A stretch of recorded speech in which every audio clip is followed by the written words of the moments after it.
This episode of the Party Loaded podcast is proudly sponsored by Audible.com.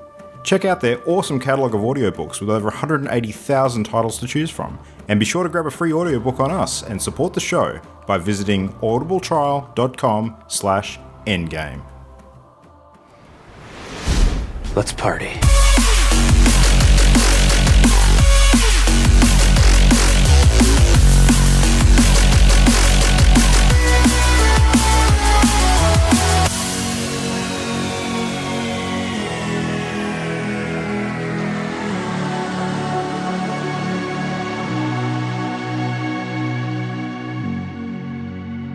Hey, welcome back to Party Loaded. This is episode 19 for the evening of Wednesday, the 30th of March. Welcome. My name is Luke Retallick, and I am joined by three of our friends, as always, to discuss video games. We've got some cool stuff to talk about, and one who's absent last week we'll kick off with tonight. Jam, how are you? I am good. I do no longer have the plague.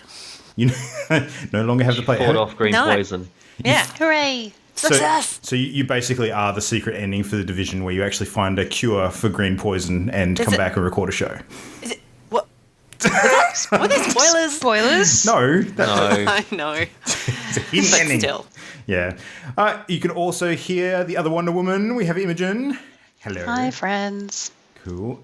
And, that guy, Hi, Ollie. Imogen. So, Sup, Ollie. Hi, Ollie. I'm so sorry I abandoned you last week for the Hearthstone thing. It was pretty I'm so fun. sorry. You bitch. I haven't listened to it, and you I have don't no know if I idea will. the suffering. Don't, just I save your will. ears. I will always sing Blizzard's praises, but leaving me alone with Luke talking about Hearthstone. I don't know. There was I'm it was sorry. a tense. Our relationship got complicated. No. Wait, you were very, very well behaved, all things considered. And I will compensate this week by not discussing Hearthstone, except for this one thing. Hearthstone's awesome. All right, cool. Let's move on. One thing that's not awesome, however, which Ollie and I seem to have a slightly different opinion on, just before we actually get into the actual video game discussion, is this little Batman vs. Superman movie.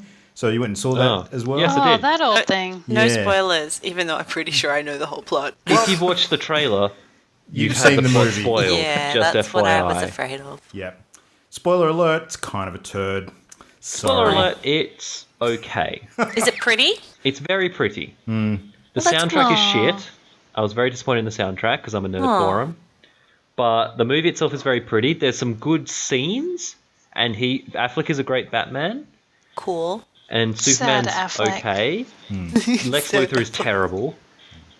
And the plot is a bit average. But Batman is great, because Batman's insane in this one. They do insane Batman. It's awesome. I did like Batman, I must say. Batfleck was actually quite decent. He did it He very was one well. of the saving graces, I thought. Batfleck. Yeah. Batfleck, It's the first time I've heard that. yeah.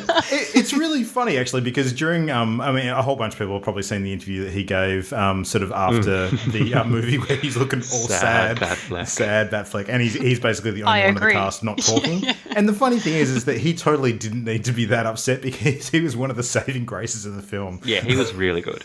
So, yeah, you're going to get that anyway. But it was.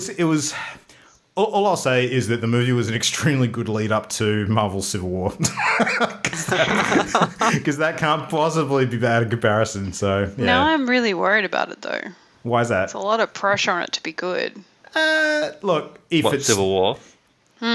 if it's the worst of the current Marvel movies, I suspect it'll still be better. But anyway, that's just my opinion. Wow.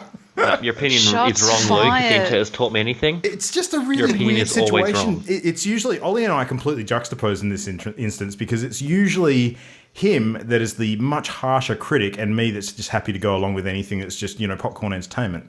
But no, like this time it's totally the other way around, which Well, I is think weird. it's because I have a bit more comic book nerd knowledge. So I think if you went into this movie as a general public member, a lot of this shit will just go over your head. Whereas Yeah, if DC is you're a lot grittier than Marvel. yes, whereas if And you're if people a pretty were ready hardcore for comic Marvel, fan, then yeah, you will get a lot of shit in there. You'll be like, oh, that's this. Oh, cool. Easter eggs. Anywho, so yeah. Slight divergence. Despite seeing movies and stuff, I got a ton of gaming in this week. I don't know about you guys. Jam, you've probably got about 2 weeks worth to chat about. So do you want to kick off tonight and tell us what you've been doing? Yes. Yeah. Well, in Rocket League, I now do what I intend perhaps more than half of the time. There is progress. It is awesome. Yay. I did some So cool proud of flippy you. goals last night, and I was all like, see that? I did that. That was deliberate. I And did it on purpose. it was so much fun, especially when we can get like a big enough group that it's just all friends playing. Division, I haven't played it as much as I thought because I was sick, but just been doing some endgame stuff, I guess. So how are you finding the Division endgame? Because we sort of talked a little bit about that last week, but we didn't really get your thoughts on it. I don't know. I don't think I've played enough endgame. I enjoyed this small amount of time I've spent in DZ. That was really good fun. I'd love for us to get 2 groups trying to run in the same instance. That would be epic. But yeah, I don't know if I'm qualified yet to talk about it. I'm just loving just the little details in the game still. Just smashing the lights and the baubles in the shopping centre. Oh my God. That was kind of fun. Amazing. So you're saying you enjoy being a petty vandal? Yeah. Okay. Because the game has been programmed to allow me to do it so beautifully. I'm just so impressed. Played a smidge of Helldivers, which was good, and we got back into Minecraft. Hooray! Oh my God, I didn't realise how much I missed that game until we started playing. Yep. It's beautiful. Yeah. On a whim. Wait, was it Imogen's whim? I actually think it don't was. remember. Yeah. Yeah, we just started a new survival world because our other one was chugging hard. I don't think we can reload that Because properly everybody else anymore. was playing the Division, and Luke said he would play a game, so I was like, what do we do in Minecraft? I think that Imogen's haven't been in actually Minecraft yet. incredibly insidious, and we haven't realised it up until this point, because what she did is she basically walked into a den full of addicts and presented the latest and greatest street drug that everyone forgot about because we stopped taking it about 6 months ago, and all of a sudden we're hooked Hey guys, again. remember crack? And we have new recruits too. Oh my God, you're good. Yeah. Holy crap. Yep. That's amazing. The power of the pout. I almost immediately lost hours to just pulling grass. Again, I hate grass. You're punching grass, you're like, this is having the seen best, your it's so garden, relaxing. that's fair. Yeah, that's what I said that to her the other day. She's like, did you see the savannah? It's so clean of grass. I was like, Jamie, It's only maybe a real chunk life reading? clear. Nah. My garden, the weeds are there for a reason. They're holding down the dirt. Yeah, as I say, so the whole thing's wash away. Yeah. It's more sustainable that way, right? Yeah. Yeah. Environmentally friendly? I don't know. That's my fortnight anyway. Nice. So what is it about Minecraft sort of coming back in that you're finding the most enjoyment with, besides the whole weed pulling? I don't know. There's a few new bits and pieces which are really cool. Oh my God, I found skeletal horses. Right You near us. love those horses. You They're are all so about them. Cool. And I also happened to find a saddle straight away, so that was a bonus. I don't know. I like exploring. Exploring is fun. Now I'm on a mission to find where one of our friends has hidden himself away. I have only vague clues, so I got to map up and explore. Nice. Oh, who's that? Ari. Oh, He snuck away and started his own thing somewhere, and apparently there are cows there, and I need cows. I So think I'm going to I go might and know kill where all his he cows. is. Yeah? We got might to be- exchange notes. From Yeah. petty vandal to cattle rustler. I love it. Life of crime. He's very protective of his wildlife. Yeah, absolutely. All right, so Miss Crack Dealer, what have you been doing? I have been playing Minecraft, unsurprisingly. She's And the been thing with diving in yeah. and spending time on a bed of cocaine. Yeah, just rolling around in it. Yeah. Minecraft is the game equivalent of gin and hookers, really. It's it's just plain old fun, and it's really fun because we've got a Minecraft realm. If we haven't mentioned it before, we probably have. So we've got a whole bunch of people who jump online. We communicate via Mumble, so we don't have to do the stupid Minecraft chat, which is always a pain in the butt. I almost immediately got lost, followed by Yay! got blown up underground, losing a lot of diamond stuff, followed by falling down a big hole And then I was like, well, that's fine. I've got lots of cobblestone. I'll just make myself a tower. Then none of these skeletons can get me. Ha ha, skeletons in your face, until one shot me off my massive tower and I fell on the ground and died. So this is my Minecraft life. I'm either getting lost or dying and losing all my stuff. And so I decided to take on a project, which is very big. If we can hark back to the days of, I'll build us a cool game, which, bearing in mind, I built in creative, that giant gold block thing. Oh, yep. Yeah, this is bigger. It's like a digging challenge, like a gold hunt digging challenge that you're building. I am carving out, not just carving out like a little bit of a mountain, I am turning the mountain into an Easter egg. And living in the middle of it, and going to do something pretty spectacular, hopefully, with the middle of it, but all survival. So this new realm is great because it's all survival. And before we've started realms and gone creative, and the problem with that is that we end up creating, how big is that file now? Way too big. I can't even load it on my own computer. Too big. It's gigantic, and we did all sorts. We had a town in the sky, and we built like a bar, and then we built massive big scale models of ourselves surrounding the town, and there was a Stargate. So yeah, we don't have any of that anymore. It's all survival. And so far so good. I did go with Aaron to an area and saw all these animals. I was like, ooh, you have so many animals. I don't have food where I am. He's like, no, don't kill all the animals. So you have to promise not to kill the animals. So I think that might be where he is. Yeah. And I don't know that I should tell you if you're going to go kill the animals, because if you're going to go kill the animals, then I want to go kill the animals. Expedition? Because I'm in an area which has no animals, so I have gone Minecraft vegan, and I only eat beetroots, carrots, and potatoes. No wonder you want to kill something. Yeah, so every time I see a pig, I'm like, oh my god, pig! Hooray! But yeah, it's been really good. I really enjoy Minecraft for its simple pleasures. Yeah. And then after that, I was playing some Trials Fusion, and I am enjoying that game. Like I said last time, it's just nice to pick up some games that I can play sort of local co-op. And getting the hang of it. I'm all right. I do prefer the unicorn being ridden by Puss in Boots if people are playing at home. Mostly for aesthetic reasons, but also I believe that it is the most stable, even though there's probably very little difference. A unicorn being ridden by a cat is the most stable. Yeah, a cat with a gun. Something inherently wrong about that. But. I didn't even know that was a thing. Yeah, it's in the newest kind of thing. So if you buy Trials Fusion now, I think I got it on sale for like $13 or something like that through Xbox Gold. And yeah, it was great fun.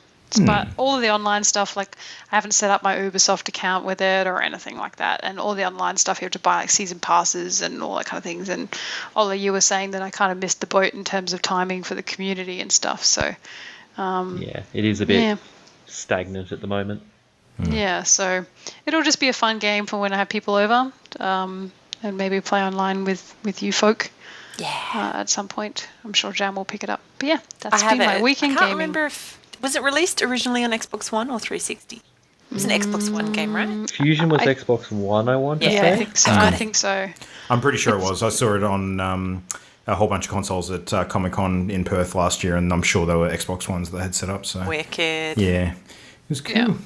But it's also a good little game. Like Minecraft and Trials are both games that I can just sort of pick up and put down, and which has been good because I have an exam tomorrow.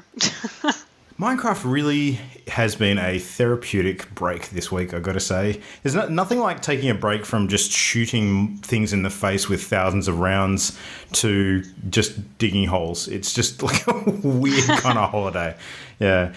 So, I mean, it's kind of... I've reached the point with The Division where I am at the end game and it is turning into a bit of a grind for loot, aside from the fun stuff in the Dark Zone, which I am still enjoying.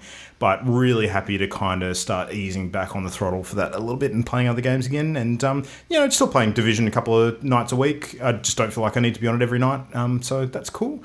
But yeah, Minecraft has been great. The 1.9 update, I explored it a bit when it first came out, but now we've really had a chance to dig into it a bit more properly in terms of the regular world stuff. And getting my head around the new combat mechanics has been really interesting. The combat mechanics in the game are great. Yeah, skeletons are so hard. Oh, yeah. I think they've upped the difficulty in general. Yeah. Yeah, you need the shields. Well, the cool thing about the shield is that you can actually come up close to a skeleton archer now and hold the shield up, and when it fires its bow at you, you can actually rebound the arrows back into it and kill it, which is really cool.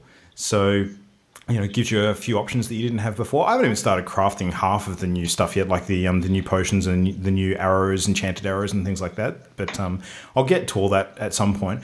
The other thing that surprised the hell out of me was that skeleton horse that you just mentioned before. I had no idea that had even been added to the game. Like, I knew there was a new mob in the end, but I didn't know they added skeleton horses. I was like, what the hell? And then I was even more shocked when the other night I was running around the countryside trying to get back to my base, and it was in the middle of a thunderstorm. Lightning arcs down in front of me, hits a skeleton horseman, and turns it into 4 skeleton archers. And I was like, Whoa. holy crap, when did that enter the game? So they've got some sort of 4 horsemen of the apocalypse sort of Easter egg thing in there when the horses get struck by lightning. So I sort of stopped and I was like, that is the coolest thing ever. And then I got shot to death by 4 fucking skeletons. Then he was killed. But run. Yeah, I didn't quite run quick enough for that one, but oh my god, that was cool. So it's really got me thinking about how sweet it's going to be when you have like a skeletal steed and you put armor on it and sort of gear yourself up to look like some sort of, Grim Reaper on horseback. That would look so boss. So yeah, looking forward to that. That's going to be cool. Not going to work with my skin. Oh, no. Currently, my micro skin. Giant cake person. No, not really. Super happy cake person. Nope. No, my big project at the moment is I'm starting to sort of build up an underground transportation system. So laying a massive amount of rail, which is taking a bit of digging. Got to get a whole bunch of iron. Where you get that iron from, bro? Well, I did the math on it, and the line that I'm trying to run is about 300 blocks long. Yeah. So, and every 6 pieces of iron builds 16 track. So you do the math. It's not going to take too long. What direction? Yeah. Down.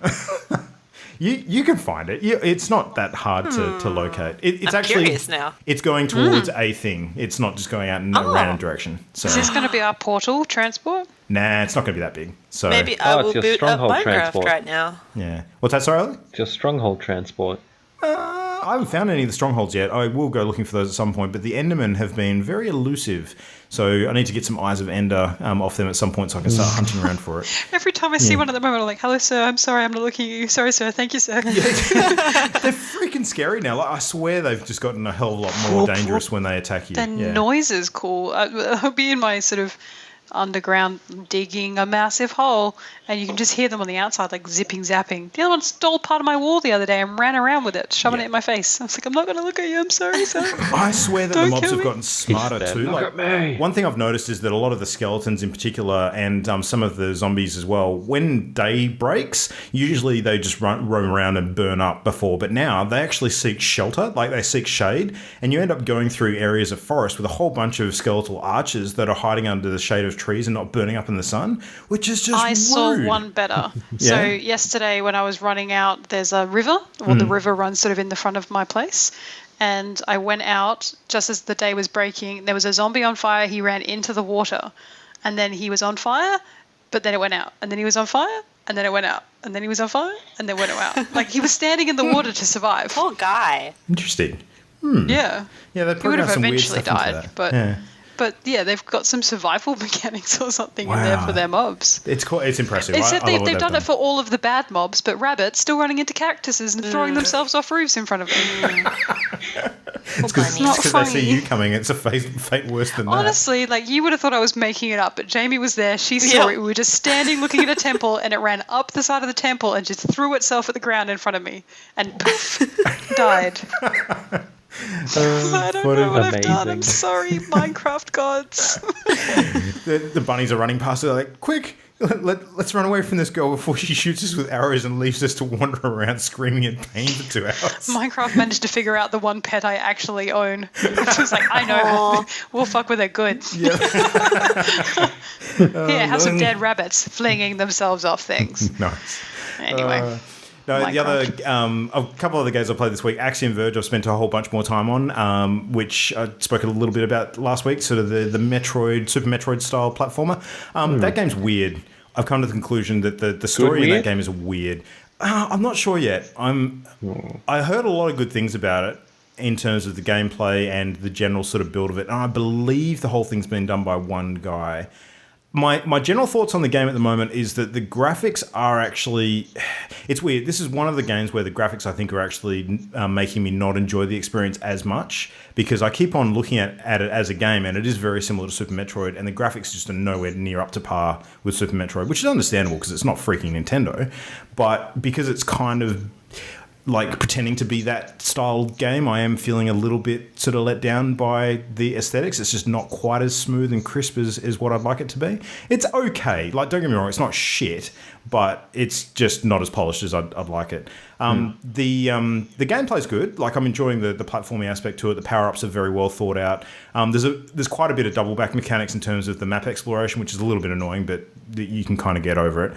The enemies are fairly varied. Some of them are bullshit hard, which is fine because, platformers need that kind of thing occasionally.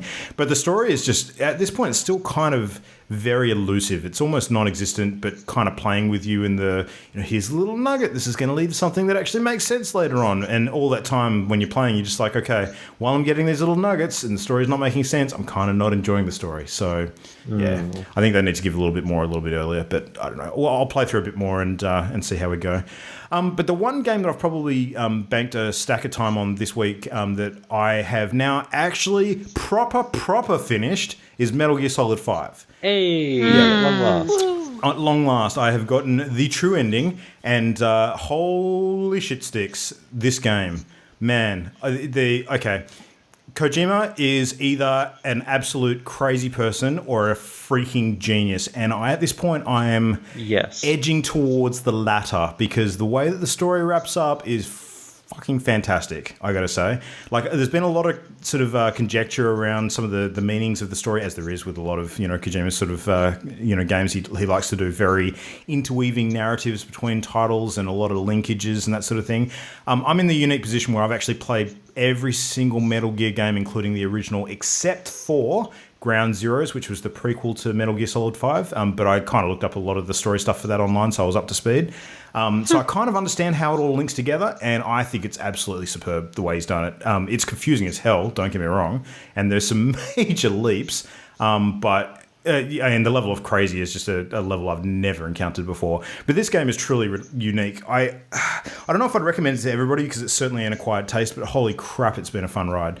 And all of the weird sort of, off-putting stuff aside, like the child soldiers kind of themes and some of the weird, overtly sexualized stuff with Quiet and all that sort of stuff. The game is still bonkers good. So a couple of weird things I've discovered in the last sort of sections of the game. One of the things the game does really, really well is it actually gives you a whole chunk of extra story through the clever use of audio logs. And it's one of the games that, unlike some others, it doesn't just sort of lather them on as like a sort of, I guess, cheap way out of giving you important plot points. This one way they do it actually really enhances it, because you kind of are getting reports sent to you from officers on base.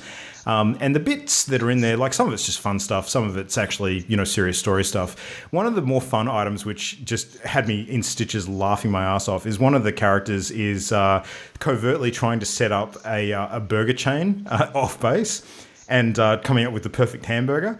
And he keeps on trying out his recipe with one of the captured sort of scientists that you bring onto the base. And just some of the dialogue between the two of them is so hilarious.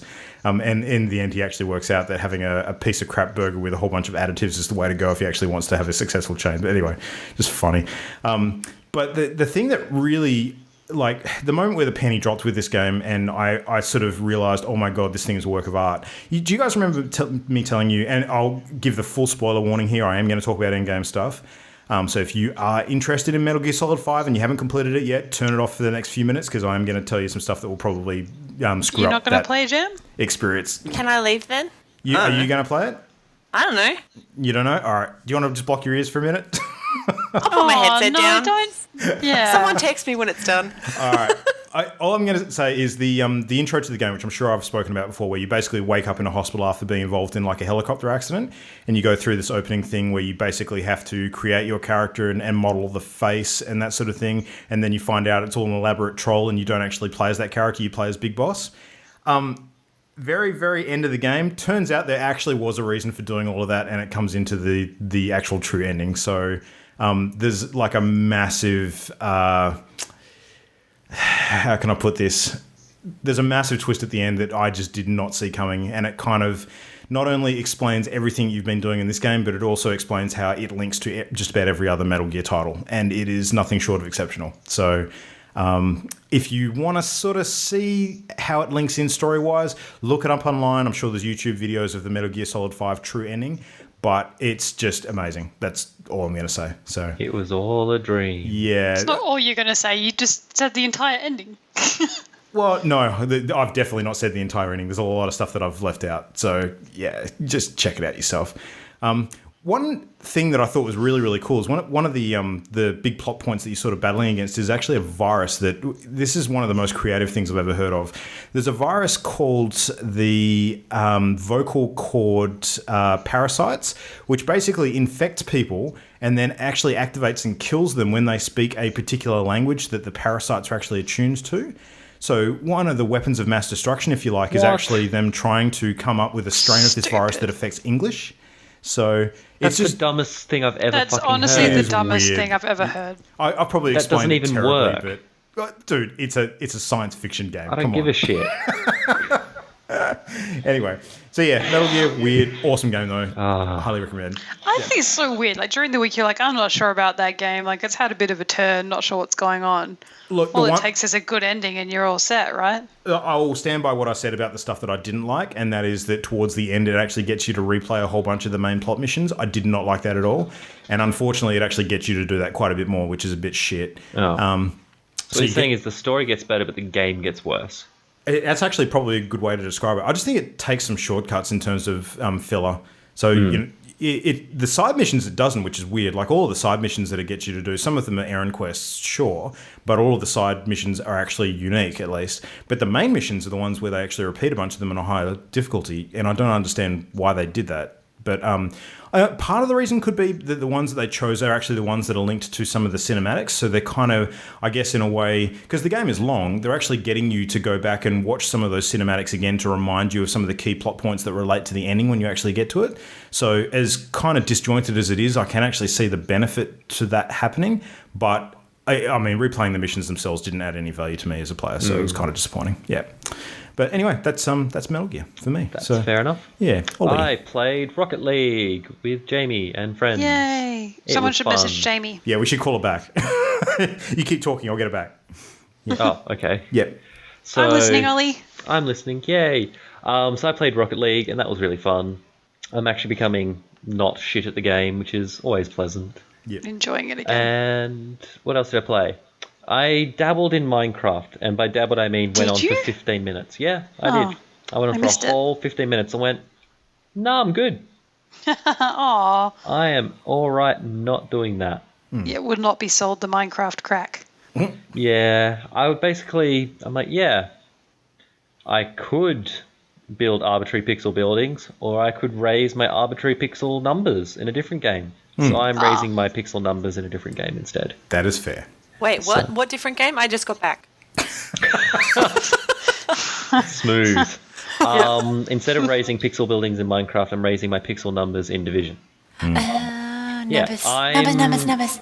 really liking the Division at the moment. Like the end game stuff for me has just been so much fun. Mostly because I am a bit of an asshole, and the Dark Zone lets me be a bit of an asshole. And our friend Sam and I are just combined is just exponential assholism.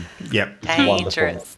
So I'm really liking the Division at the moment. Minecraft, I'm happy just to leave for the moment. I'm not gonna jump into it. I don't feel like particularly digging holes at the moment. So yeah, Division is sinking most of my time at the moment, which is good. I'm a fan. Nice. I have, since first seeing the trailers of it and me going meh, whatever, to where I am now with it, I've been constantly pleasantly surprised by that game. It's been very, very good the whole way now. Have you experienced guys any seen more the- bugs with it? I I don't have any bugs as such besides the occasional hilarious death pose. Right. They're the best. I've had some massive ones sort of in the last week or so. Like all of my safe houses reset, and a bunch of the audio recordings and stuff that were collectibles have reset on me too, and I can't pack them up again, which is annoying. Is that because you joined someone else's group that didn't already pick them up? I think it's something to do with that. Yeah. Yeah. The Honest trailer came out for it today as well, or yesterday. Haven't watched it. It's pretty good. Pretty good. It touches on a couple of things you guys have already said about the bullet soaking. Yeah. I could almost predict exactly what they will cover on that entire video. But it was good. Yeah, I'll still watch it. Yeah. Sweet. All right. Well, let's jump into some news then. Probably the big thing that's been hitting all week actually, and it's kind of gobbled up the attention on just about everything else, is actually the Oculus Rift first wave has been hitting. So people who were part of the Kickstarter and had their names down for the first consumer model devices have been actually getting theirs arriving this week.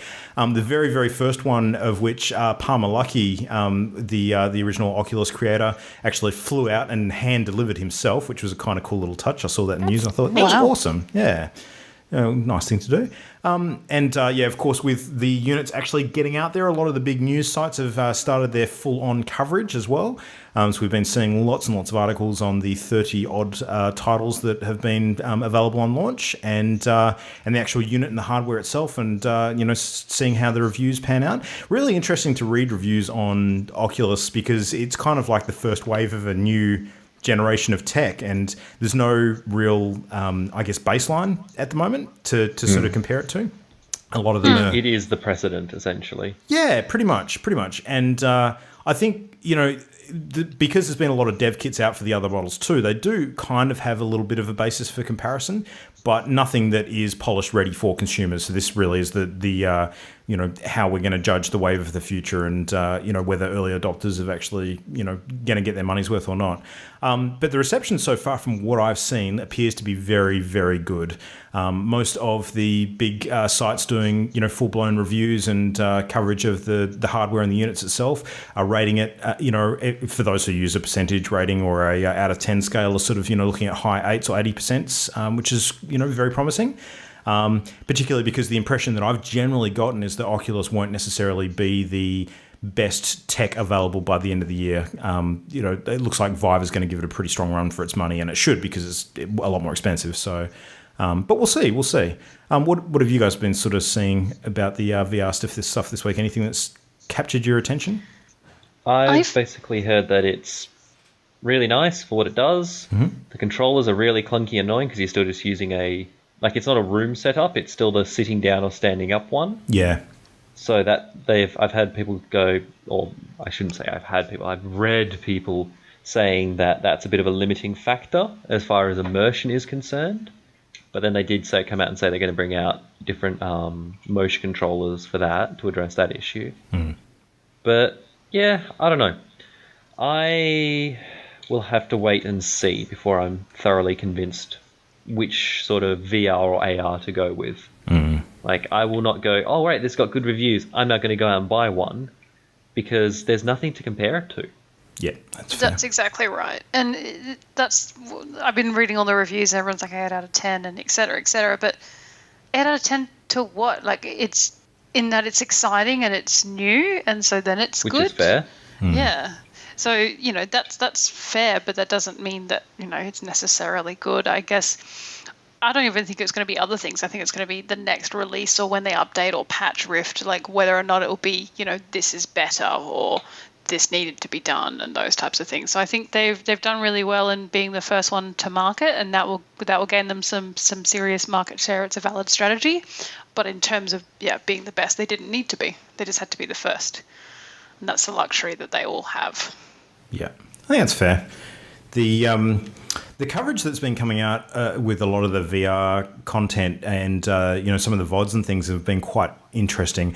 And I've got to say, I'm not a fan of a lot of them because a lot of them have taken the technique of showing what's on screen in the VR games and then having a little side window with the player sort of with the headset on, sort of moving around. But a lot of them I've seen have been giving far too much on-screen real estate to the actual player. And I really don't care what someone with a massive chunky headset looks like, I've got to say. The movement that they're actually doing in that video, I don't think adds a lot to the content. I would much rather see more of the actual on-screen stuff. So, But that's probably to give the uninitiated some perspective about what's actually going on and where the footage is coming from. I'm sure they'll adjust interesting. it over time. Yeah, I like that the controller has a dongle. Dongle is a funny word. Sure. That's as much as I've read. Party loaded, mature discussions. Dongle is a funny word. Good word. This just coming in from Jamie. Dongle equals a funny word. You're a dongle. There's lots of Headline at 5. bits and parts. Yeah. Well, It comes with a lot of stuff. The dongle for the controller is a standard Xbox One thing that you can get, isn't it? That's just the wireless dongle?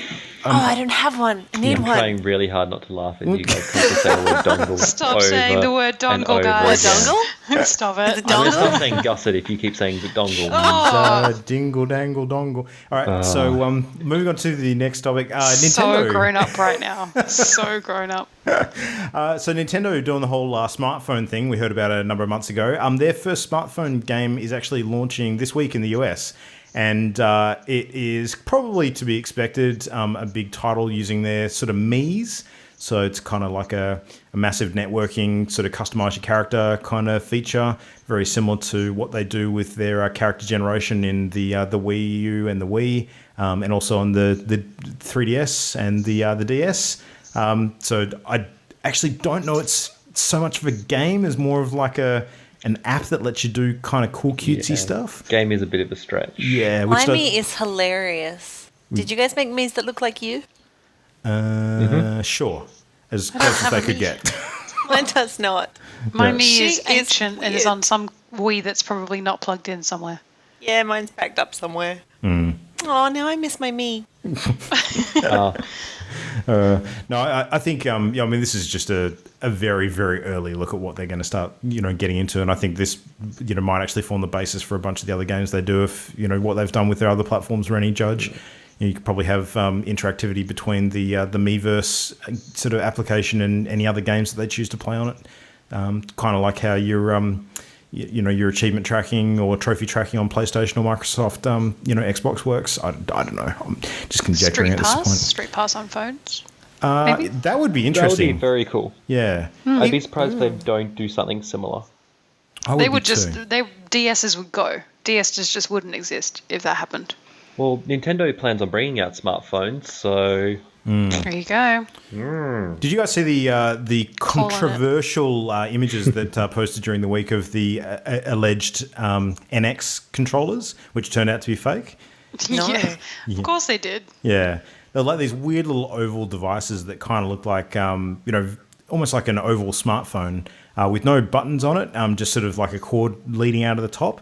And I mean, there has been a whole lot of rumor about the NX actually being like a smartphone hybrid console, whatever the hell that means. So I think a lot of people have no idea what Nintendo are actually really thinking with that one at the moment. So yeah, but I think we're not going to be too far off actually seeing something real. So I just don't know what the hell they're doing. It's like a massive mystery at the moment. It's kind of cool that they've kept their cards so close to the chest.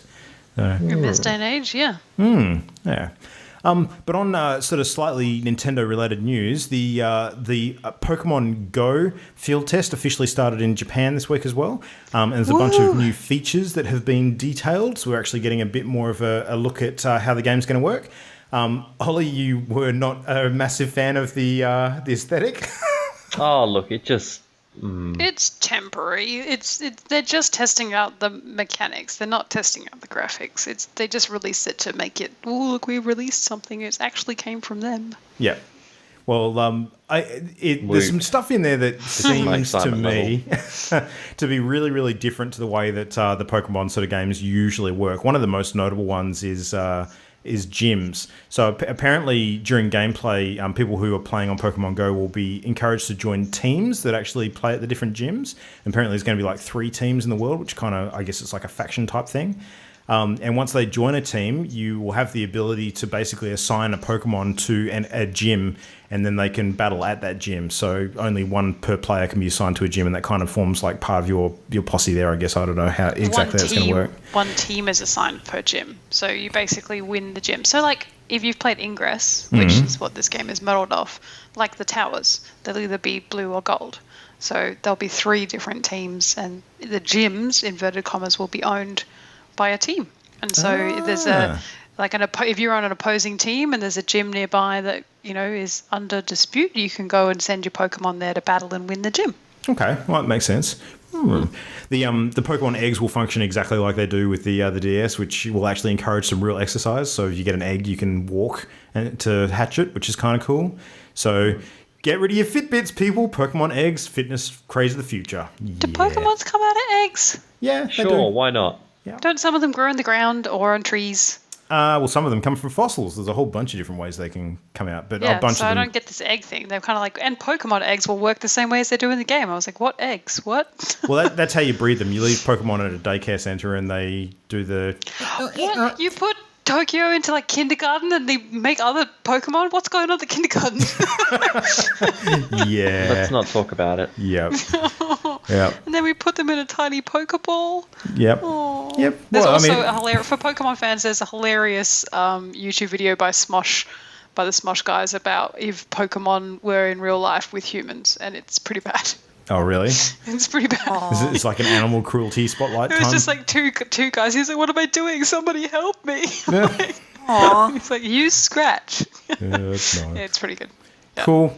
Well, our last one, Imogen, do you want to butt in and talk about this? Oh, I knew you were going to do some sort of lead-in pun. Heyo. Always Oh my scraping God. the bottom of the barrel, Luke, for those butt jokes. Oh, God. Yeah. Get ready, Wow. people. Strap in. So we are going to talk about Buttgate, mostly because we started talking about it off air, and it made Ollie really angry and me really angry at Ollie. So I'll really strap in. So what's happened is, if you haven't been hiding under a rock, I apparently Overwatch had beta, been. Overwatch beta tester has they're in the process of the closed beta at the moment, and it has been revealed after Blizzard had made a change on the beta forums that somebody had mentioned that the character Tracer had a particular pose that was, in their own words, over-sexualized, and that it doesn't have anything to do with the character. It's not fun. It's not silly. All it does is reduce Tracer to another bland female sex symbol. Ooh, shots fired. So Shall we describe the pose? the pose is your typical over-the-shoulder, oh, I've dropped something behind me, standard female in a fighting game pose. Sorry. This is all I have to say to this. The Godfather tune? Okay. No, the world's smallest violin playing for that person who had such a massive issue We with just it. happened to choose the theme of The Godfather. Good job. Sure. Anyway, so the controversy has not come over the complaint, because complaints like that come over all the time. It is more that Blizzard has on the forum they made a note and said, you know what, actually, we agree. We've removed that particular pose. And it's just this one pose. It's not the character's look or anything. It's just that the pose made it, over-sexualized. And people can make up their own opinion about that. And it's not that generally that pose shouldn't be done. It's that character doesn't suit the pose. So Blizzard, in surprising step of turn around and said, look, we'll remove it. And then it just exploded. The forums went nuts. Blizzard have been accused of pandering. The butts exploded, people. The butts exploded. Oh, yeah. Yeah. Like dicks There's were ripped off in rage. Everyone is very angry. And so it has caused Blizzard to have to come out and release. Jeff Kaplan, who's the game director of Overwatch, has had to come out and say, look, we want everybody to feel in our community like they're comfortable with the characters. The reason why this was changed was not because of this one beta tester or a group of beta testers. The decision was made because us as game designers also weren't 100% sold on that pose for that character. So, other people have commented, and it makes, there's also another character in the game, Widowmaker, who is very much that's her character, and that will remain. And then there's even some male characters in the game that also have some very cheeky backwards poses going on, but that's been seen to be in their character. So, I can't think of a better word for it now. Uncharacteristic, I think, of a developer of this size to be seen to be looking to pander to one person. I think it's been blown way out of proportion. Yeah, I do too. What concerns me is if people complain about this sort of stuff and Blizzard are willing to change it off the back of, what is really a substantially small amount of feedback. I mean, they make a few changes to Tracer. Did you listen to anything I just said? But they did. They made the change. It is not that many people that are complaining about it. They made the change not because of the comment, because they also in themselves were not sure it was the right pose for the character. They make a change on one character and then another character. I mean, how long is it going to take before they've wrecked them all? So Can I just say, the reason this pisses me off is that we're even talking about it. This is why I'm angry at this. The fact that, oh my God, someone said this, and then a company went, yeah, we're going to do that anyway. Cool. Yep. And the internet gets upset about it. That's what pisses me off. I think the coolest thing that's going to come out of this is a lot of people cosplaying the meme to hell. It's going to be awesome. Yep. Yeah, Meg Tony's already said that she'll be cosplaying as Tracer and twerking it up whenever she gets the opportunity, which I would definitely see. Can I just say, who gives a flying fuck? I'll be honest. It's a fucking pose in a fucking video game. Get over yourself. And the only reason it's news is because Blizzard made the move. Oh, it doesn't matter that they made the move. It's the fact that people on the internet are so self-entitled that they think that they know how to run a company better than the guys that run a company. It's not just people on the internet. They're beta testers. They're there for that reason. Wow, Ollie, why don't you really have a crack at them? Yeah. Last time I checked, beta testers were people on the internet. They're people on the internet, but it's not just some random person. This person is engaged and is giving feedback and is spending time testing their game for them for free. That's wonderful. It's also opinions, and opinions influence sales. Correct. And that's the thing. It really fucking won't. The commenter made a comment about that he wanted to be able for his daughter to play the game and feel comfortable with the characters. If that pose offends his daughter belongs in a nunnery. It's not about offence, Ollie. It's about comfort. Anyway, the game developers themselves have come out and said yes. Yeah. That it just upsets me that it's even a thing of discussion. Yeah. That's what I'm most annoyed about. It's something so fucking minor and trivial. If you saw someone outside doing that pose, you'd go, cool cosplay, and then move on. It's kind of one of those things where seeking to not draw attention to it, they've exactly done that. They've drawn attention to it. So it's just the stupidest fucking thing. But anyway, if you want to sort of be the judge, you should check it out. I'll be the fucking executioner. Jesus. All right. Well, do you want to execute on the next part of tonight's schedule, Ollie? What are we talking about? Sure. So today I'm going to turn down the salt a little bit.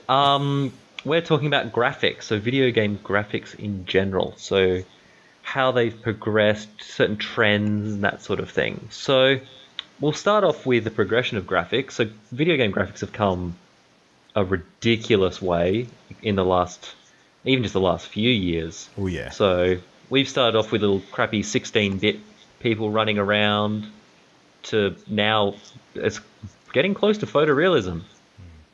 So there has been a massive progression.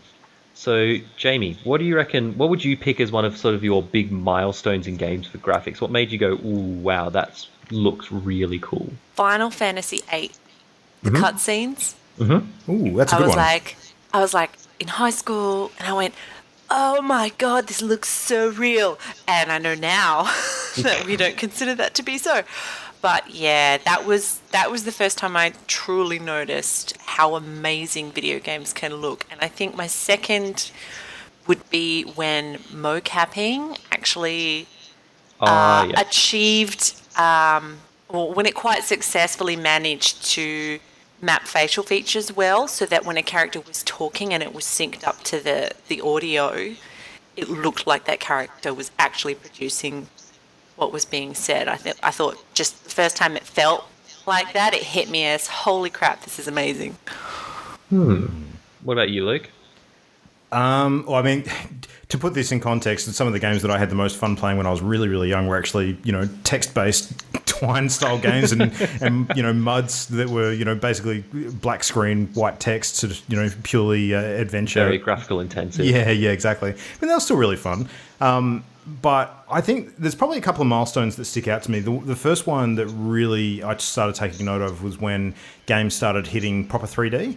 And the one that I think really stood out and achieved that quite successfully was the first Tomb Raider.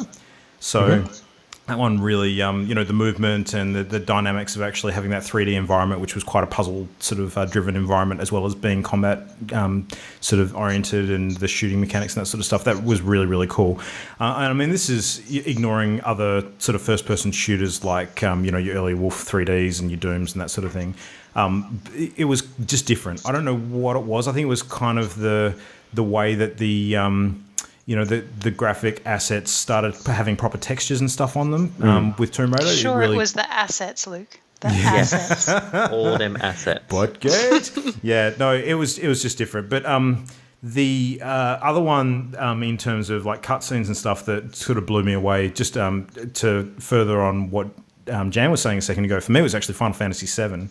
And I think that different to Final Fantasy VIII, where just about everything in 8 was very, very pretty, Final Fantasy VII, the individual characters sort of running around on screen weren't really. And if you go back and look back at them now, by today's standards, they look kind of terrible. But the backdrops and the scenery, like especially in the main city of Midgard, was just absolutely beautiful. So really crisp, really sort of, futuristic urban steampunk sort of style, really, really nice. And that was awesome. But the one that blew me away in recent years, which is probably my most up-to-date kind of milestone that I'd like to pinpoint, was actually The Last of Us. I think the graphics, the urban decay in The Last of Us was just top of the line. That game just blew me away on so many levels. It was just absolutely perfect in terms of how it looked at the time. So, yeah, they're kind of my big ones.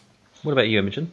I think my sort of most memorable moment of sort of standing in a game and going, oh my goodness, this looks amazing. Sorry, I'm losing my voice. Was World of Warcraft. I remember standing on a bridge sort of between sort of two areas, probably somewhere elven, and just sort of looking to the left of me and seeing just layers like you would a view, so mountains and waterfalls and like a little town in the distance, and then whatever was going on below you, and then just normal people running around this landscape. It was just, for me, I mean, obviously not photorealistic or anything like that, but it was just that for me, that those levels and that world creation and making something where you just stop and you would just look at the background. And I mean, now we take it for granted. And I mean, we spend a lot of time sometimes in GTA, well, at least Jam and I do, just watching the sunset. Imogen, I think that World of Warcraft is actually a really good example for this discussion, because it's a game that's been around for so long that it and its graphics have actually evolved during its lifetime. Like you look at early WoW screens compared to, what the game looks like now, it's actually gotten significantly better than when it first launched. So definitely. I can't think of some of many the other games early that have done areas look a bit odd almost because they were made so simple for that sort of first release, and now kind of they can't really add too much to it in the updates. But yeah, no, that's the first game that I sort of played, and then other than that, notable mention of my favorite, which is Ori and the Blind Forest. I've never seen a game so beautiful. It's not 3D, it's just a platformer, but it's just the background of it, the way that it plays with light. I just think it's really, really well done. So they'd be my two main milestones, I think. Yeah. See, for me personally, the big one for me for graphics was the original Crisis. Oh, yep. Ooh, So that game for me was the one that really just went, boom, look how amazing this looks. Significant enough that an engine was born from it. Yeah, exactly. And yes, the game itself was a bit average, but that's because the game was a tech demo, let's be honest. But goddamn, that game was stunning, especially for its time. It absolutely, even by today's standard, it's still very pretty. So I just always find it funny that each generation of games, like, man, this looks amazing. Next generation, oh my god, that looks so shit. Yeah. Yeah. Next generation along, yes, this is amazing. Oh my god, what were we thinking? It's 2 years exactly ago? what I think every time I see Final Fantasy VII now.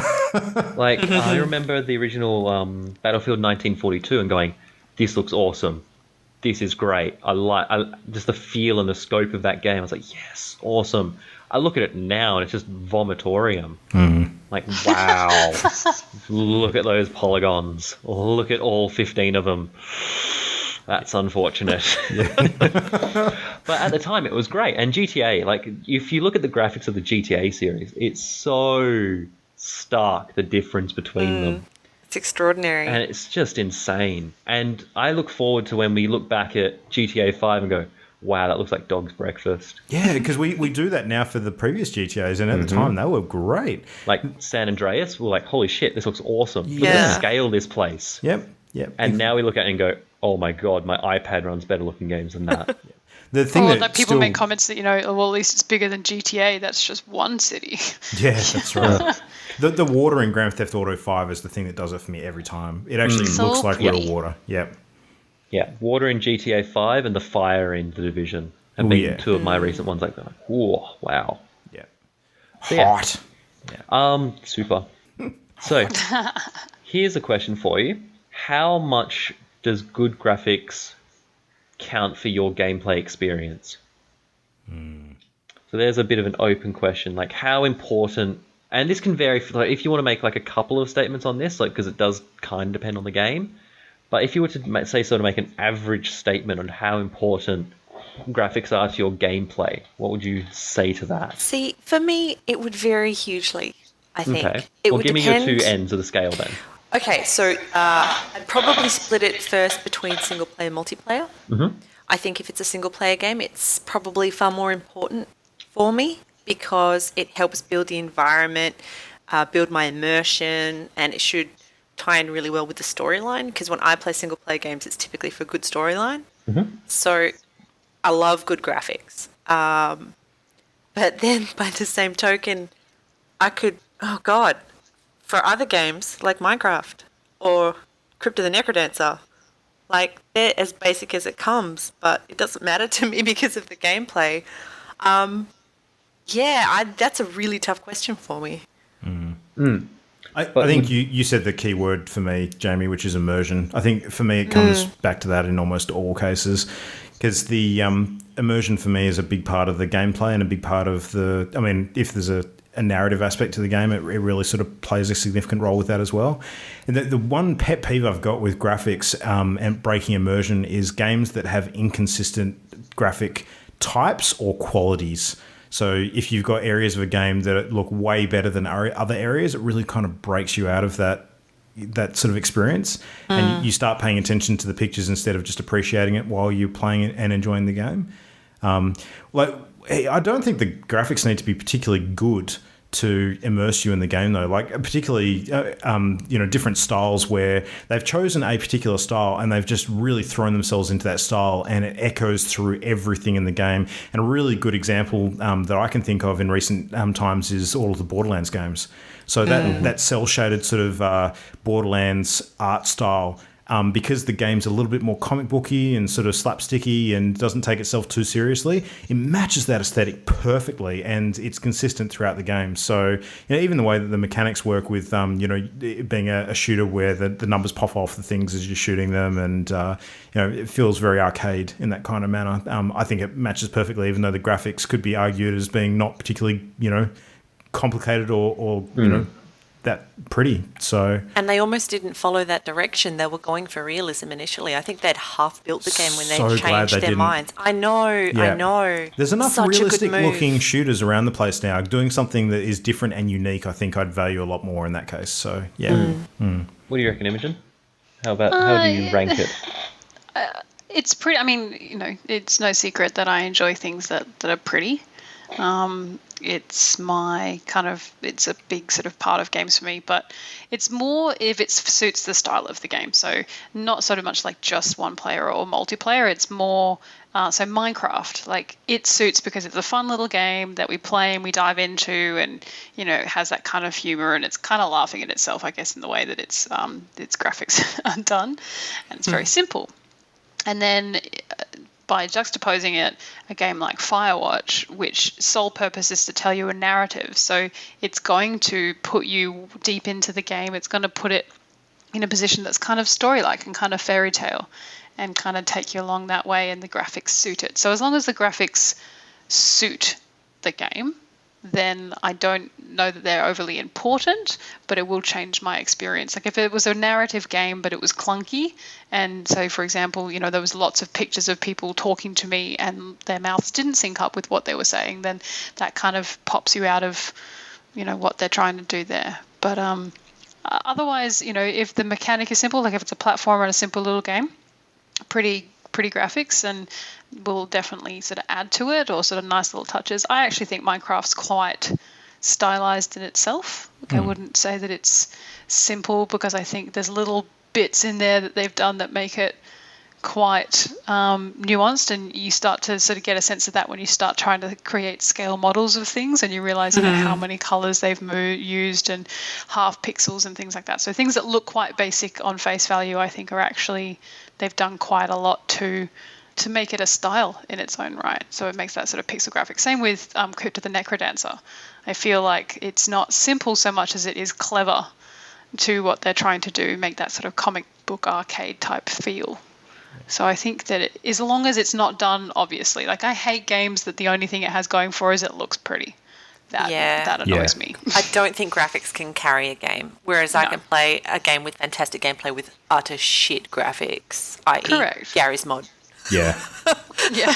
But here's the thing, It's ugly, but it's fun. When it came out, Gary's mod actually had really decent graphics.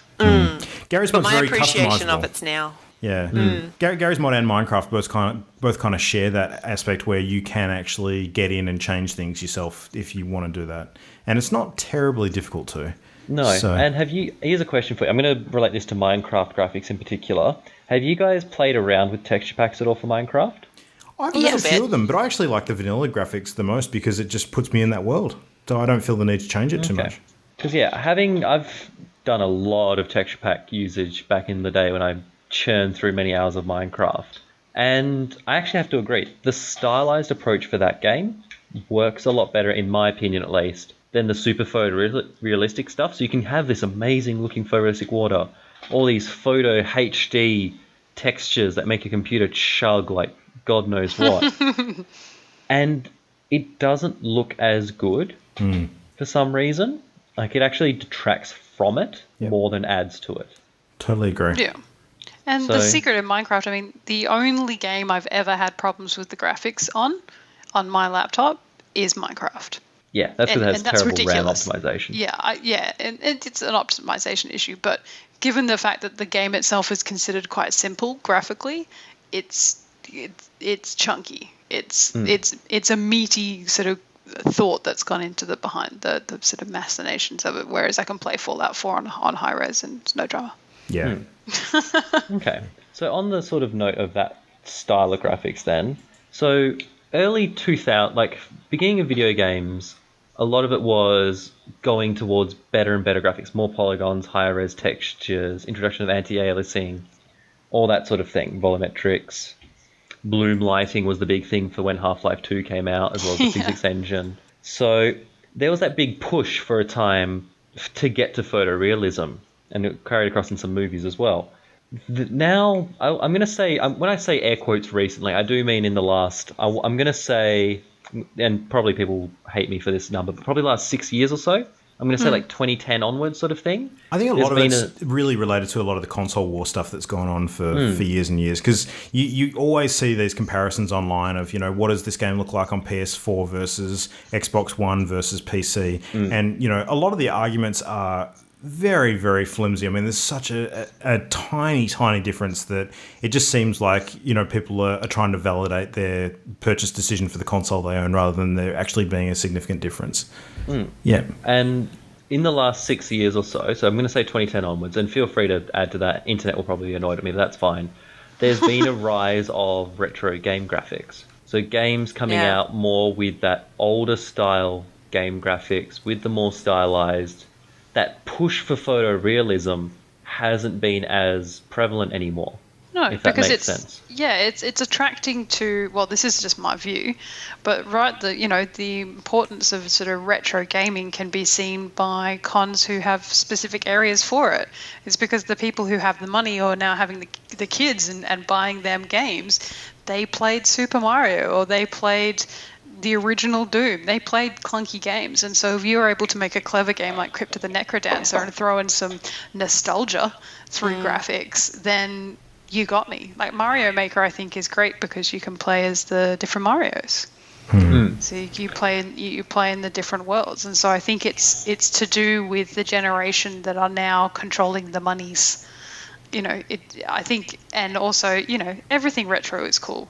So now games will just have a fashion. It will just go in circles. We'll go retro graphics through stylized and cell shading to photorealism. I think it's just it's a fashion, and it's to do with what the market craves. We like cool little 8-bit. Yeah, it's Look funny. at iDub. It's funny how games have the fashion trends nowadays, because there's definitely a few of those fashion trends that have come and gone in recent years. I think you're right. I think it's probably two main things. One is the nostalgia triggers that they're clearly banking on for a lot of games because they're quite popular and the target audience is, a large group of people who have played games, since 10, 20 years ago who are, really responding to that kind of thing. But I think the other thing is that because we've got a massive market now for independent publishers and it's only growing, we also need to remember that graphics, like good graphics for games, like particularly complicated graphics involving a lot of work and, it costs money. It's not cheap. It's kind of like any project that involves a serious amount of art. The amount of money that you require to actually get that thing out to market, it just increases exponentially. So making those design decisions where they've keep things fairly simple, I think actually enables a lot more developers and publishers to get games out to the market where we wouldn't necessarily have as good a range available if that wasn't the case. So, yeah. That being said, there are a lot of free game engines available, and I'll use the Unreal Engine as an example. That is completely free, well, at least to my knowledge, that looks stunning still, that you could use to develop your indie game. See, I'd argue there's the hesitation. If you can't do photorealism well, particularly when it comes to live people, you hit that uncanny valley and it's just a little bit off and really weird and it doesn't quite fit right. So when you're going with photorealism, you have to do the You either do creatures. it perfectly or not at all, essentially. Yeah. And if you can't hit that realism, it can be really, really weird. If something's slightly not quite right, And we you pick up lose on that that immersion. super quick. Do you know a really fun example of that, actually? Sort of going back to the original Mortal Kombat. I don't know if you guys remember that all of the characters in Mortal Kombat 1 were basically like photorealistic images that were They were actually just photos animated. That were bad. That was put into the game and sort of just touched up a little bit. And a lot of the scenery and settings that the fighters were in was a completely different graphic style. So looking back on it then, it looked awesome because it was like, there's a photorealistic, fighters. They look really, really good. But you look back on it now, it's just like, wow, that just looks like a bad cut and paste. So, yeah. Terrible flash animation at work. Yep. Yeah. So the other thing that I'll sort of hark on is because of the rise of retro graphics. And when I say retro, I don't necessarily mean 8-bit or 16-bit. I also sort of mean that not AAA studio photorealistic graphics, a la Division or the latest Battlefield. So stuff like Firewatch or Borderlands hits that sort of thing that I'm trying to get across there. So here's my question for you. What would be your preference, photorealism or stylized graphics? Stylized. Easy for me. I think I prefer stylized too. Yeah. Me too. If the style fits the game. Actually, Ollie, I'm going to use a comparison that you'll understand very well being a miniature gamer. So I think that it's almost like when you're playing a game that has photorealistic graphics and there's a lot going on screen, it can detract from the things that you're supposed to focus on.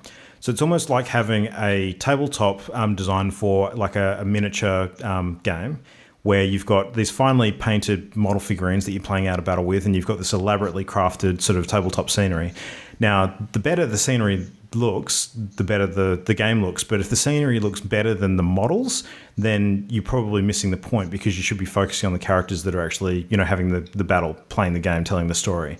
So I don't like to detract from that. I like to have the focus on basically who you're playing as, rather than everything they're moving through, if that makes sense. That is a niche example. Yes, it really is. Yeah. So for those of you that don't play war games at home, what Luke is saying is you should focus on the characters and the storytelling rather than the pretty scenery. Yeah, I think But the scenery can enhance. That's the Correct. beautiful thing. Like The Witness, it's a puzzle game. It could have been very basic in its choice of style, and it isn't photorealistic by any means, but it's stunning. It's stylized. It suits the whole game because it just enhances the puzzle aspects, and it's just a beautiful backdrop.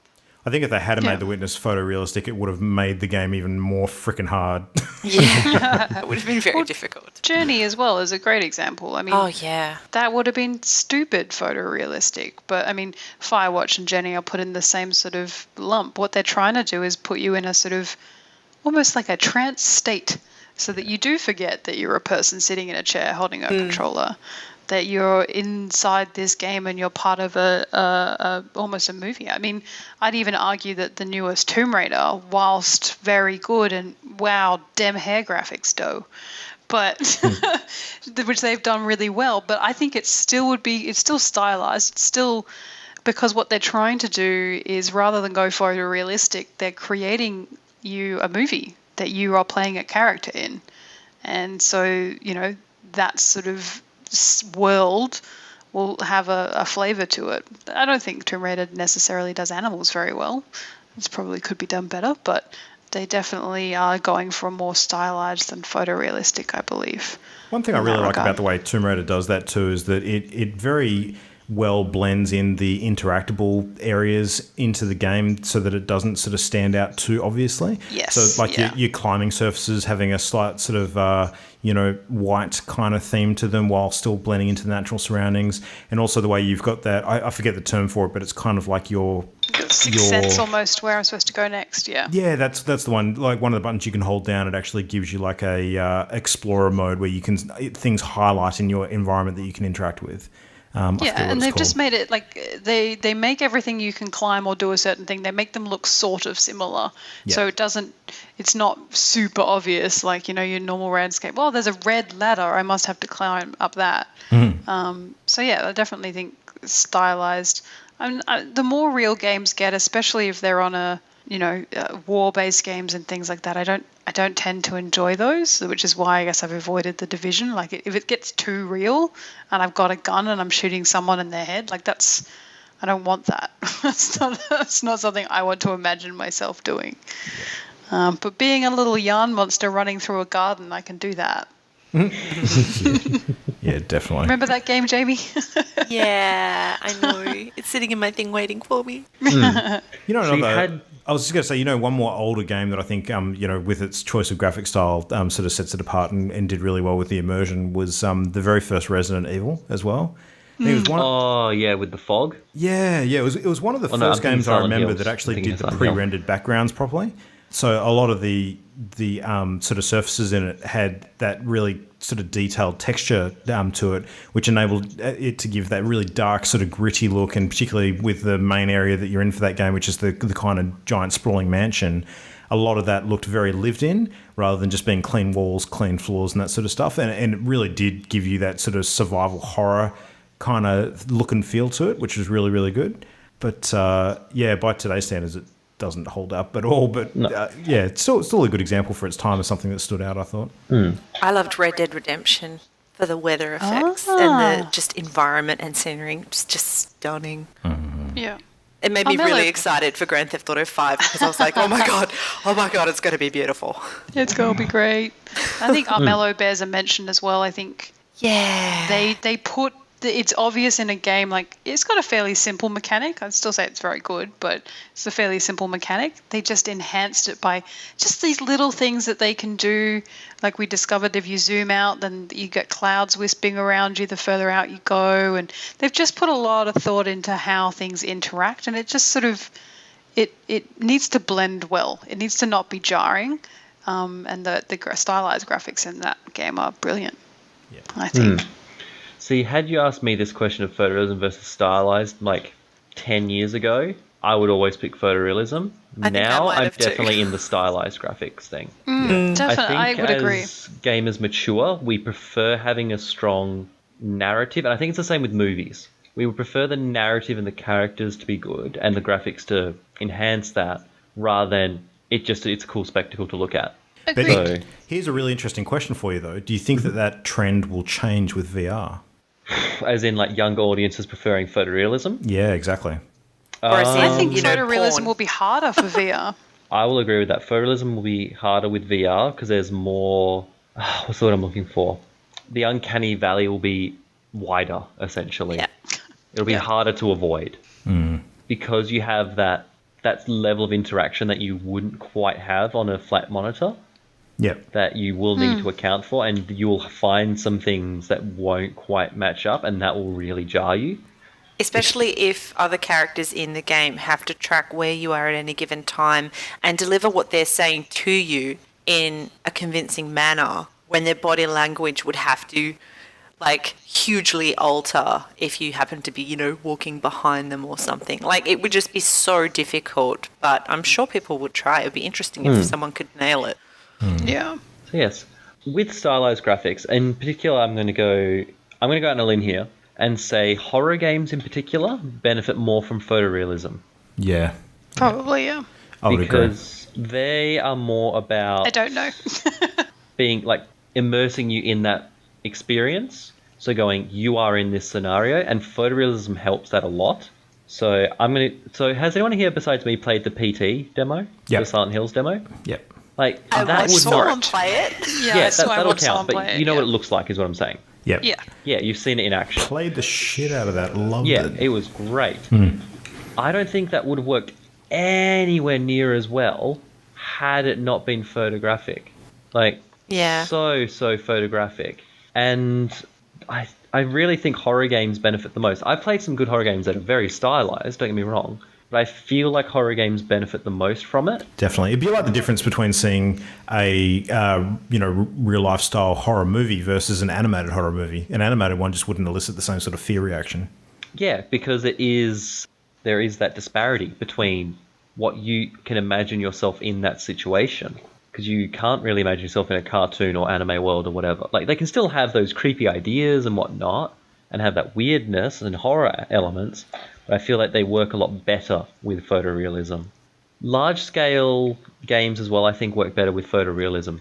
So this is stuff like your Battlefield 4, very large scale. Don't think it would work as well if it was stylized. Battlefront as well. Skyrim's probably a good example of that. Yeah, Skyrim's a great example. That done stylized probably wouldn't work as well. Like, I actually Skyrim stylized would be World of Warcraft. Yeah, essentially. Like, apart from MMOs, and the whole reason MMOs started with the stylized graphics was literally a performance thing. Yes. Like, you had to have stylized and simplistic graphics because the computers wouldn't have put up with it otherwise. I think they also wanted to pick a style that would stand the test of time as well. So correct. Something that like, they were very clever in it. They basically went, here's our cool artistic vision that can very conveniently interacts with performance. Yeah. And I think that's what a lot of developers are doing nowadays. They're going, this game runs really well and it's actually quite easy to make, but it also looks really nice because we've gone for that stylized graphics and we've gone, here is our vision for it. Like so glad they chose that direction with Overwatch. Oh my god. Yeah. And that's actually, I'm trying to think, TF2, like Team Fortress 2, I think for me was the first stylized big game that was announced that I actually paid attention to. Like, that wasn't an MMO. I should preface, not an MMO. Because MMOs have always had that because of, as we just mentioned, the performance issues. But this is a relatively straightforward or enclosed multiplayer game and its graphics were massively stylized, especially for its time, because this was when Half-Life 2 was coming out, and Half-Life 2 was going, look at me with my bloom lighting and my physics engine, and then you have TF2 that was basically a walking Pixar cartoon. Yeah. And people loved it. And it's very interesting seeing that.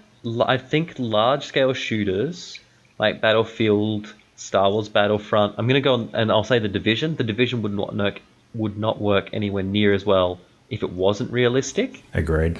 And they need that to have the same impact. Whereas games like, say, your Borderlands, which is, even though it is large scale, all the environments are deceptively enclosed. Your games such as TF2, your games such as Firewatch, okay, That Dragon Cancer, even though they are very stylized, it's also because they're either single player or smaller scope games. And the only one that I've really seen recently with stylized graphics is No Man's Sky. Yes, yeah. That actually looks to be the first big world game that's stylized that I know of. I know someone on the internet's going, well, actually, in 2008 there was this. I'm probably wrong. But that's not an MMO. Yeah. And just on the topic that you're sort of getting at with games that almost need the photorealism to work properly, there's a couple of really recent examples which I think fit into this quite well, and that's where there's been this growing trend of games using actual real actors to play roles in the game and making those roles actually modeled to look exactly like them. I mean, the first one that really stood out to me was when they got Kevin Spacey to play the role of one of the military characters in Call of Duty Advanced Warfare. And that was like a big draw for the game. It was like, come play Call of Duty. Kevin Spacey's actually in this game as a character, which was kind of cool. And the other big one, which hasn't actually released yet, but it's drawing a lot of attention at the moment, is Quantum Break. So, Sean Ashmore in that, people will recognise him as playing Iceman in X-Men. And his role in that game is even more important to be recognised as him in a photorealistic sense, because there's going to be so much cutscene content that's actually been acted out in, real life with him and other notable actors, where to have that seamless blend between the two, it's really important to maintain that consistent detail throughout the entire game. And there's apparently a lot of cutscenes in that game. Like each one's probably about 20 minutes or so plus in length. So they're going big style with that one.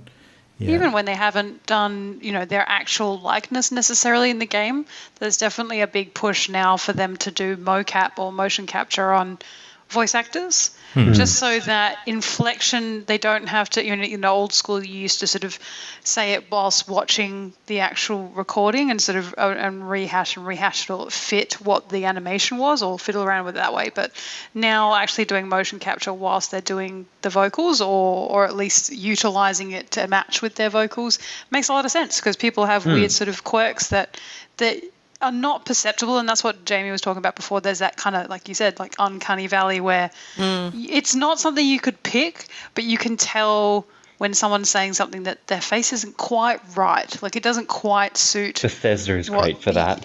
Exactly right. Yeah, they're dead in the eyes. They're just staring into your soul. Yes, or the muscles around the mouth butts. aren't moving properly or something. Yeah, I think motion capture is giving them a lot of license, not just for photorealism. I think that it leads a lot to stylized as well. And I think you're going to see a lot of voice actors that we know of start to appear in actual likenesses in games. And especially because there's a style of game now that wasn't really that prevalent before, but it's becoming more and more prevalent, is that it's a wrong term, but it's the one I use best to describe it, is that interactive movie style of game. Where it goes, here's your quick time events, here's some choices, but let's be honest, you're basically just playing a movie. Are you thinking Beyond Two Souls? I'm thinking Firewatch, I'm thinking Beyond Two Souls. Heavy Rain? Heavy Rain is another good example. Tomb Raider is a good example of the smooth cutscenes interacting with the gameplay. Good. I don't think it takes your control away in that case, though. No, I'm not saying that. I'm saying it's more you play segments to get that movie experience, essentially, and you're making that movie experience in the game. Yeah. Like, if you recorded that game and then just removed, like, the odd subtitles or the odd the UI, you go, here's my movie. Yeah. Yeah. It's like the difference between having an interactive narrative and the level of interactivity can be subjective depending on what story is needing to be told versus an actual game where there's a lot of decision making to be taking place. Yeah. Yeah. So it's interesting how this is also developing with the rise of stylized graphics in that regard. So photorealism will always have its place, and it's only going to get better. Like GTA 6 will be fucking ridiculous when it comes out. I can guarantee that. But the fact that you have these big games coming out now, like, say, Borderlands 3, whenever that happens, which will be, again, cel-shaded, not overly complex graphics, a lot of nice particle effects and whatnot, and nice high-res textures, but it won't be a massively complicated game, visually. Likewise, Minecraft isn't going anywhere fast, and that game is, 16-bit textures? Correct me if I'm wrong. Pretty sure it's 16-bit textures. Yep. With ridiculously, some of the lowest polygon counts I've ever seen in a game. Including games from 1995 onwards. Yeah. So It trades on it. That's its trademark. No one else can do that, I don't think. Great example. Hearthstone. Pokemon. So games that require a lot of interaction that they can put across multiple platforms in a simple format. Look at that. Simple graphics. Yeah. And what was that? 8 million people playing Hearthstone? Or 8 million accounts or whatever like that? Something like that? More than that, it was 30 million active players. So, yeah. Okay, yeah, wow, okay. Humble brag. Yeah, exactly. I didn't make the game. But you look at that and you just go, well, they couldn't make that game photorealistic. You could be like, here's my amazing photorealistic cards on the photorealistic tavern table. I'd even argue that photorealism is becoming a style. That's still a stylized choice. And that's essentially right. It's no longer photorealism is the mainstream, the other stuff is the side stuff. It's now just a genre in its own. Yeah, and I've chosen to go photorealistic for the story. Yeah. Yeah. Here's our photorealism, and there's just as many, stylized games, and there's just as many retro-looking games. And it's very interesting to see that it hasn't fallen out of favor. It's just because, as you guys have mentioned, it is so expensive at times, even though I've just said free engines, but employee time is a thing. And so it's so expensive to do incredibly, incredibly well that people are taking the cheaper option and making it work. And it's really interesting to see what they're doing with the budgets that they have available to them and how well they can actually bring that narrative and gaming experience across. Mind blown. Nice. Yeah. Cool. Well, any final thoughts, guys? Any sort of graphic games that you would sort of pick as being ones that you're looking forward to in the near future that you've sort of been attracted to because of the graphic style? No Man's Sky. Yeah? Hands down. Interesting. I think Mass Effect is probably one for me. I really hope that they keep the same sort of style as the previous games, because that's one game I don't think would work very well going photorealism. Even though it could. Sort of has. Yeah, not really. It's definitely gone for the more realistic graphics than the stylized graphics. It's still a very sort of sci-fi abstract realism though, so they kind of get away with it a bit. Yeah. The aesthetic is, if they have to keep the same aesthetic, but the graphics will get more towards the realism spectrum, definitely. I think with some of the characters you might be right. Yeah. What about a Minecraft? Now they've gone 1.1, 1.2, 1.3. And there's been a lot of comments on why wasn't it Minecraft 2 and then 2.1 and then 3 and then 3.1 like other games. So there's been a lot of chatter about what's Minecraft 2.0. I reckon it's When's going to that be coming? about interactivity and cross-platform support. I reckon it's going to be HoloLens interacting with Xbox, interacting with PC. I think that's what Minecraft 2 is going to be. Then your Minecraft crack dealer will be back. I can sell it for any price. It is free. Nice. Anywhere you want to take it, it's yours. Yeah. And on that note, On that bombshell. all right. So if you'd like to get some Minecraft tips from our friendly neighbourhood block crack dealer, you can send us an email to mail@partyloaded.com. Or you can post your Minecraft love on our Facebook page at www.facebook.com/partyloaded. Hit us up on Twitter. at Party Loaded Show. And I mean, we also have a Steam group if you'd like to jump on and check out some games with us there. Don't do it. Luke will troll the shit out of you. I maybe do that, yeah. You might. Also, just asterisks, like disclaimer.